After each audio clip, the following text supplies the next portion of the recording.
बिस्मिल्लाहिर्रहमानिर्रहीम। अस्सलाम वालेकुम। इब्तिदा रब्बुल इज़्ज़त के नाम से जिसने जान दी जहान दिया, और दरूद व सलाम मोहम्मद वाले मोहम्मद पर। आईएनएन के साथ नासिर नक़ी हाज़िर खिदमत है। जी नाज़रीन, एक और घिनौनी साजिश, यानी अभी सियासी माहौल कहते हैं ना बाखरे है, यानी अभी मज़ीद गर्मा गर्मी आ रही है, क्योंकि अब बजट हो चुका है और इलेक्शन की डेट जो है बज़ाहिर नज़र आ रही है कि अक्टूबर में इलेक्शन होगा। लिहाजा अब जो सूरत हाल सियासी मैदान की होगी, उसमें क्या मैदान जंग बनने वाला है। मुस्लिम लीग नून और मुस्लिम लीग नून के मुकाबले में पाकिस्तान पीपल्स पार्टी ने भी तोपें साफ कर ली हैं। जंग शुरू होने वाली है, सियासी जंग। अब आपको ये आमने सामने नजर आएंगे जो इत्तेहादी थे मौजूदा हुकूमत के, हालांकि अभी 2 माह बाकी हैं, लेकिन ये गहमा गहमी शुरू होने वाली है और टकाटक मुकाबला होगा, क्योंकि अपने मंशूर पर लड़ाई लड़नी है, होना है। अच्छा, आपने तिरछी टोपी का तो बड़ा शोर सुना होगा, वो तिरछी टोपी वाले, लेकिन अब काली टोपी की बड़ी धूम है। क्या है ये क्या है, इसके पीछे क्या है, इसमें लॉजिक क्या है, वो सारी बातें आपसे करूंगा और इसके साथ और मज़ीद बातें भी बताऊंगा कि हरीम शाह ने वार किस पे किया और फिर उसके बाद आंसू भी बहाए, ये क्या माजरा है। ये सारी चीज़ें जो है ये आपके सामने रखूंगा, क्योंकि मौजूदा सियासी माहौल में ऐसा लग रहा है कि इमरान खान बंद गली में फंस गए हैं। अब इस गली का दरवाज़ा कैसे खुलेगा, तो मैं आपको एक और इसमें बड़ी ख़ास रिपोर्ट दूंगा कि इलेक्शन करते अब वो कहाँ तक पहुँच गए, उनका फैसला क्या है। क्योंकि जो हालात हुए हैं, जिस अंदाज में वो कहते रेत की दीवार की तरह साथी जितने साथ खड़े थे, जो कहते कदम बढ़ाओ इमरान खान, हम तुम्हारे साथ हैं, और हकीकी आज़ादी और मुर्शद आज़म सारे नस गए ने भाई, उन कल्ले मुकाबला कर रहे हैं।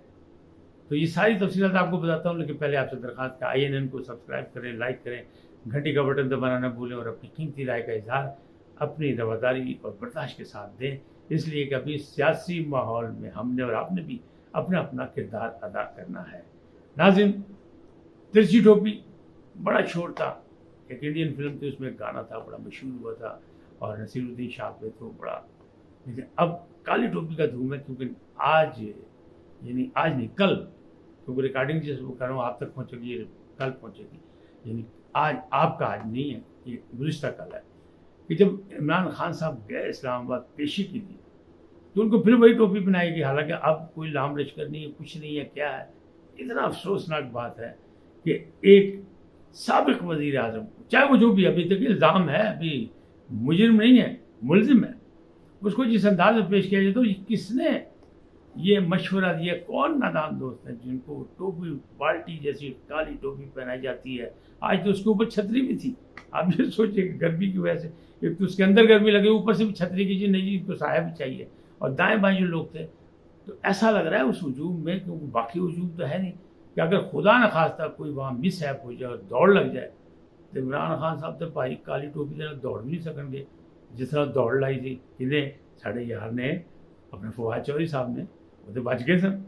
तो यहाँ तो मामला गड़बड़ है, यहाँ तो वो जख्मी हो जाएंगे, गिर जाएंगे। अभी तो उनकी टांग भी मुकम्मल सेहतियाब नहीं है, मजबूरन वो चल रहे हैं, इसलिए कि उनको कौम का दर्द है, तो टांग का दर्द वो भूल चुके हैं, हकीकी आज़ादी चाहते हैं, कौम के लिए लड़ रहे हैं। मुज़ाकरात वो कहते हैं मुझे नहीं चाहिए कुछ, मैं तो कौम के लिए बात कर रहा हूँ, तो ये सारी बातें तो कौम के लिए कर रहे हैं। तो अब ये काली टोपी जो है, ये काली टोपी जिस अंदाज में किया, ये कितना अहमकाना अंदाज है। क्या हमारे अदारे जो हैं, हमारी जो खुफिया एजेंसियाँ हैं, वो एक शख्स को ऐसी सिक्योरिटी नहीं दे सकती कि वो आराम से अदालत में जाए, सीधा सीधा अदालत जाए। साबिक वज़ीर आज़म में क्या हुआ, माजी में भी साबिक वज़ीराए आज़म जो थे जाते रहे, उसमें आप ज़ुल्फ़िकार अली भुट्टो से लेके आप यहाँ आ जाए, राजा परवेज़ अशरफ तक आ जाए, खाकान अब्बासी तक आ जाए, उससे पहले आ जाए, आप नवाज शरीफ पे आ जाए, सब जाते थे। किसी ने ये काली टोपी इतनी क्या है, क्या उनकी जान को ख़तरा नहीं था? जान को ख़तरा तो बेनज़ीर को भी था, बार बार मुशर्रफ ने कराया था, लेकिन वो तो बगैर उसके फिरती थी और आखिर शहीद भी हो गई। क्यों? कि जमहूरियत उनका मिशन था, अवामी लीडर थी, अवाम में गई, जलसा से खिताब किया और बड़ी धुएंधार तकरीर की, और उसके बाद वो शहीद हो गई। तो लोगों के दिलों में जिंदा है, और आपने देखा कि फिर उनकी हुकूमत भी आई बाद में। लेकिन ये मामला जो है इस तरह नहीं हल होंगे जिस तरह ये हल करने की कोशिश की जा रही है। अब मामला जो है किसी और नहज पे जा रहे हैं।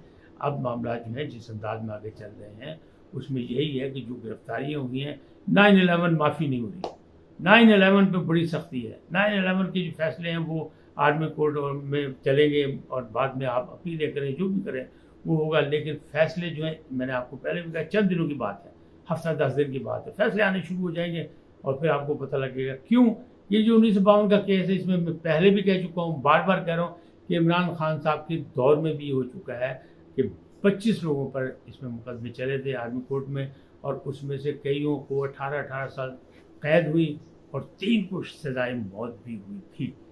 تو اب یہ معاملات جو ہے تو یہ اس کو آپ کس طرح چیلنج کریں گے اور کس طرح ثابت کریں گے. اور معاملات جو ہیں قومی سلامتی کے ہیں, جہاں کور کمانڈروں نے بھی فیصلہ کر لیا, جہاں فارمیشن کمانڈرز نے بھی فیصلہ کر لیا, جہاں قومی اسمبلی نے بھی فیصلہ کر لیا کہ نہیں ٹھیک ہے, تو وہاں آپ کیا کر سکتے ہیں, کیا ہو سکتا ہے. اب اس مشکل گھڑی میں, اس بند گلی میں جہاں کوئی دروازہ نہیں مل رہا نکلنے کا عمران خان کو کہ کس طرح وہ واپس اپنی پبلک میں آئے, وہ کہتے ہیں پبلک تو میرے ساتھ ہے, ووٹر تو میرے موجود ہیں, کوئی ایسی بات نہیں ہے. سب کو غلط فہمی ہے کہ میں یا مجھے یا میری پارٹی کو ختم کر دیا جائے گا. تو دوسری جانب کیا ہو رہا ہے, ابھی تو یہ ابھی جدوجہد کر رہے ہیں, کوشش کر رہے ہیں, آوازیں دے رہے ہیں کہ آؤ بات کر لیں, بات چیت کر کے راستہ نکال لیں, لیکن معاملات وہ سیاسی پارٹیوں سے نہیں کرنا چاہتے, وہ ان سے کرنا چاہتے ہیں جو سپہ سالار ہیں, اور سپہ سالار کسی سیاسی پارٹی کو گھاس ڈالنے کو تیار نہیں. وہ صرف وزیر اعظم سے ملتے ہیں اور اس کے علاوہ کسی سے نہیں ملتے, کسی سیاسی پارٹی سے نہ انہوں نے ملاقات کی, نہ کوئی چانس ہے. بلکہ ایک ریکارڈ پہ ہے کہ وزیر خارجہ نے ان کو درخواست دی, بلاول بھٹو زرداری نے, کہ کچھ معاملات پہ آپ سے ملاقات کرنا چاہتے ہیں. انہوں نے کہا جائیں وزیر اعظم سے پوچھیں, اگر وزیر اعظم اجازت دیتے ہیں تو پھر میں ان کی موجودگی میں آ جاؤں گا, اس کے علاوہ نہیں. یعنی آپ خود سوچ لیں اب کون نیوٹرل ہے کون نہیں ہے, اسٹیبلشمنٹ ساتھ ہے نہیں ہے, یہ ساری چیزیں آپ کے سامنے واضح ہو رہی ہیں. لیکن دوسری جانب کیا ہے, اوورسیز کے لیے, اوورسیز پاکستانی جو آپ کو پتہ ہے نا, عادل راجہ ٹائپ جیسے لوگ جو ہیں, اور بہت سے لوگ ہیں, وجاہت خان ہیں, اور بڑے کچھ رو رہے ہیں, کچھ ہنس رہے ہیں, کچھ شور مچا رہے ہیں, صابر شاکر صاحب بھی وہاں بیٹھے ہیں, اور بہت سے لوگ ہیں. تو ان کے لیے بھی گھیرا تنگ ہو رہا ہے, ان کے لیے بھی جال تیار کر لیا گیا ہے, اور ان کے خلاف کارروائی شروع ہو گئی ہیں. ان کے پاسپورٹ کینسل ہوں گے, ان کے شناختی کارڈ کینسل ہوں گے, وہ واپس پاکستان میں آئیں گے تو پاکستان سے دوبارہ نہیں جا سکیں گے. یعنی فیصلہ جو ہے وہ یہی ہے کہ جناب بچ کے کوئی نہ جاوے, چھڈاں گے اسی بھن کے, کیونکہ انہوں نے سانوں بھنیا ہے. ساڈیاں عمارات جلائیاں نے, ساڈے شہداء دیاں یادگاراں جلائیاں نے, سانوں بھنیا ہے, اسی بھی انہوں نے بھنا گے. تو اے جناب کام اس طرح سے شروع ہو گیا. تو اب دھواں سا اٹھ رہا ہے, بند گلی ہے اور دھواں سا اٹھ رہا ہے, اور دھوئیں کے علاوہ کچھ نہیں, اس میں صاف چہرے نظر نہیں آ رہے. آخر میں وہ بتاؤں جو میں نے آپ کو کہا تھا کہ ایک وہ جو حریم شاہ ہے, اس نے تو بڑے بڑوں کو کہا تھا کہ اگر مجھے کسی نے میرے ساتھ متھر لگایا تو میرے پاس ویڈیو ہی بڑھیا نے. تو اس کی ایک ویڈیو کسی نے, اس کی سہیلی نے جاری کر دی تھی, سندر کھٹک نے. اس نے اس کے خلاف کیس کیا, سندر کھٹک نے ضمانت کرا لی, ضمانت ہوئی پاجی کینسل, اور وہ پھڑی گئی, وہ گرفتار ہو گئی. تو گرفتاری کے بعد حریم شاہ رو رہی تھی, اب پتہ نہیں خوشی میں رو رہی تھی, خوشی کے آنسو تھے یا افسوس کے آنسو تھے یا کیا تھے, کچھ سمجھ نہیں آئی, لیکن وہ روتی ہوئی دیکھی گئی. ان کی ویڈیو آ گئی منظر عام پر, تو رو رہی ہیں. اب جو معاملات ہیں اگر ان کو غور سے دیکھا جائے تو بات سیدھی سی ہے کہ جس طرح پرویز الہی کو وہ دل کے دورے کا شور مچا تھا, اس میں بھی عمران خان تک جو خبر پہنچی تھی تو ان کے ساتھی جو قریبی ہیں وہ یہ کہہ رہے تھے کہ شاید لاٹری نکل آئی عمران خان کی, لیکن وہ لاٹری بھی نہیں نکلی کیونکہ دل کا ضائع ہو گئی. اب ایک اور بڑی خبر ہے, بڑی خبر یہ ہے کہ خان اعظم کی ایک اور بہن علیمہ خان, نہیں وہ سلائی مشین والی, وہ نہیں, انہیں تو بڑی محنت کر کے پیسے کمائے, ان کے خلاف ہے مقدمہ, وہ الگ ہے. لیکن ابھی سب مقدمات ہیں, الزامات تو ہوتے ہیں. عمران صاحب کے دور میں جو ہے نواز شریف پہ لگایا گیا, زرداری پہ لگایا گیا, باقیوں پہ لگایا گیا, اور سب پہ کہیں سے کچھ نہیں نکلا. اب یہی میں بتانا چاہتا ہوں یہ ہوتا کیا ہے کہ کہیں سے کچھ کیوں نہیں نکلتا, سزاوار کیوں نہیں ثابت ہوتے, پکڑے کیوں نہیں جاتے.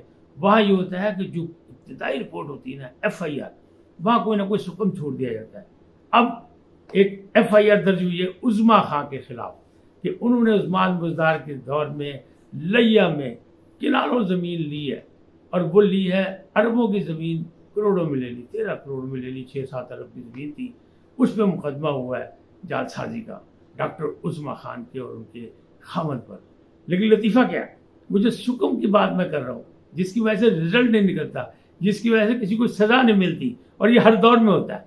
यानी आप देख लेना, जरदारी साहब भी बचे मुकदमा से, नवाज शरीफ साहब का भी सामने आपके है, शहबाज शरीफ साहब भी बचे और वो माशाल्लाह वज़ीर आज़म बने, हमजा भी बचे, सलमान भी बचे, बाकी भी बच रहे हैं, जो रह गए हैं वो भी बच जाएंगे। अब इन पे मुकदमात बने इमरान खान साहब पे और बाकियों पे, इनमें भी बहुत से जो है आपके सामने ही है कि पहले ही मुकदमे में वो गए, एंटी करप्शन ने कितनी जद्दोजहद करके परवेज़ इलाही को गिरफ्तार किया था और पहली ही पेशी पे उनको जनाब बरी कर दिया गया। क्यों पाजी? तहकीकात ही नहीं हुई, उनको नोटिस ही नहीं हुए थे। तो एक तरीक़ेकार है, हर मुकदमे का वो पूरा नहीं किया गया, लिहाजा जज साहब ने उनको फारिग कर दिया। पहले वो दूसरे में पकड़ेगा, ये एक अलग बात है, वो जिसे पकड़ना उसे पकड़ना ही पकड़ना है, एक मुकदमा नहीं, दूसरा मुकदमा, तीसरा। अब डॉक्टर उस्मा वाले केस में बड़े ही दिलचस्प है, तारीख का सबसे बड़ा वाक़या है, बड़ा दिलचस्प है। FIR काटी गई है एंटी करप्शन से, उसमें क्या, उसमें डेट लिखी गई है, उस FIR में डेट 30 फरवरी 2022, मुकदमा है अरबों का, करप्शन है, डॉक्टर उज़मा खान हमशीरा इमरान खान। लेकिन उसमें सुकम क्या है कि जनाब डेट ही गलत लिखी है, वो डेट लिखी है जो डेट कैलेंडरों में नहीं होती, वो डेट वहाँ FIR पे लिखी हुई है।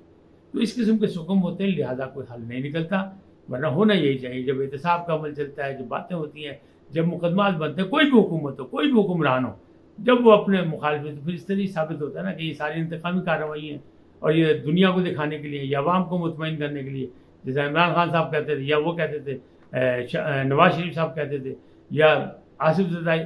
मतलब आसिफ ज़रदारी साहब का एक वाहिद दौर है, अगर देखा जाए सियासी तौर पर, जानिबदाराना तौर पर, कि उनके दौर में सियासी मुकदमे नहीं थे और वो चैलेंज किया करते थे खड़े होकर कि मेरे दौर में, और अब भी वो चैलेंज करते हैं कि हमारे दौर में कुछ सियासी मुकदमा दिखाओ, कोई सियासी कैदी दिखाओ। लेकिन नवाज शरीफ के दौर में, इमरान खान साहब के दौर में सियासी कैदियों की भरमार थी और फिर उनको चैलेंज भी किया जाता था, यानी वज़ीर आज़म की तरफ से, जैसे कि इमरान खान भी कहते नहीं छोड़ूंगा, नहीं छोड़ूंगा। तो मामला अभी सुधरते नहीं लग रहे, ये सज़ाएँ होंगी, मामला आगे चलेंगे। लेकिन ये सारी चीज़ों में कहते हैं कट्टाकट्टी से निकलना है, बादल तो छटेंगे। जमहूरियत अगर चलानी है तो उसकी जमहूरी इक़्तिदार को मजबूत तो करना है, कौमी इदारों को इस्तेहकाम तो देना है, पार्लियामेंट मजबूत करनी है, अगला इलेक्शन होना है, इलेक्शन में मुंतखब नुमाइंदों को पार्लियामेंट तक पहुँचना है, नया सदर आना है, नए चीफ जस्टिस आने हैं।